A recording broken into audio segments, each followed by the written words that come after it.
আবহাওয়া অধিদপ্তরের এক বিজ্ঞপ্তিতে বলা হয়েছে, মৌসুমি বায়ু বাংলাদেশের ওপর মোটামুটি সক্রিয় এবং উত্তর বঙ্গোপসাগরে মাঝারি অবস্থায় রয়েছে। উত্তর বঙ্গোপসাগর ও এর আশেপাশের এলাকায় আগামী ২৪ ঘন্টার মধ্যে একটি লঘুচাপ সৃষ্টির সম্ভাবনা রয়েছে।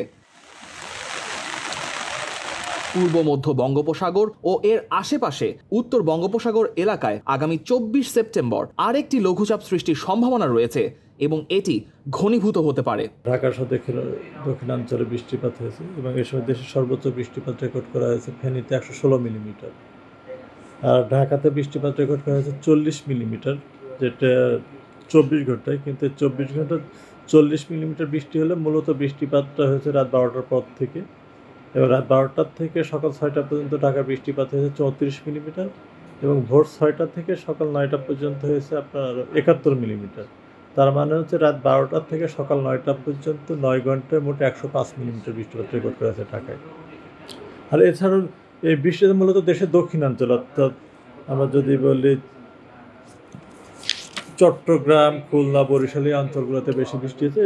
এছাড়া ঢাকাতে আমরা যেটা বলি ১০৫ মিলিমিটার বৃষ্টি ৯ ঘন্টা হয়েছে। আপনার গোপালগঞ্জে ৭৩ মিলিমিটার হয়েছে, তাড়াশে ৫৫ মিলিমিটার হয়েছে।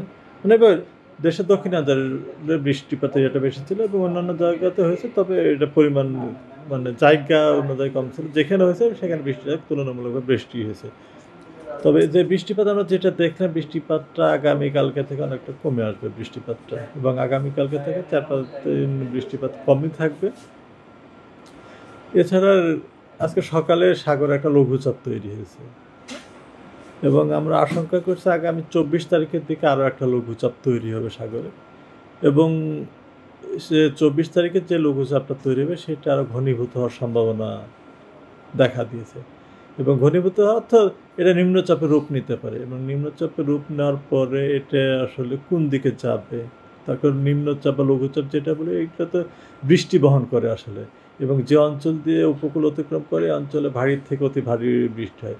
আমরা যেটা দেখছি যে নিম্নচাপ যেটা রূপ নেবে সেটা এখনও তার গতি প্রকৃতি এখন পর্যন্ত যেটা আমরা দেখছি সেটা হয়তো উড়িষ্যা দিয়ে যাওয়ার সম্ভাবনাটা বেশি ভারতের, কিন্তু এটা উড়িষ্যা দিয়ে না গিয়ে যদি বাংলাদেশ বা পশ্চিমবঙ্গ দিয়ে যায় সেক্ষেত্রে কিন্তু আমরা উল্লেখযোগ্য আরও বৃষ্টি পাবো। তবে এখনই এটা বলা যাচ্ছে না যে ওই লঘুচাপ বা নিম্নচাপ প্রভাবে কী পরিমাণ বৃষ্টি বাংলাদেশে হবে। এটা তৈরি হওয়ার পরে আসলে আমরা বলতে পারবো যে আসলে এটার প্রভাবে আসলে উল্লেখযোগ্য বৃষ্টি হবে কি না।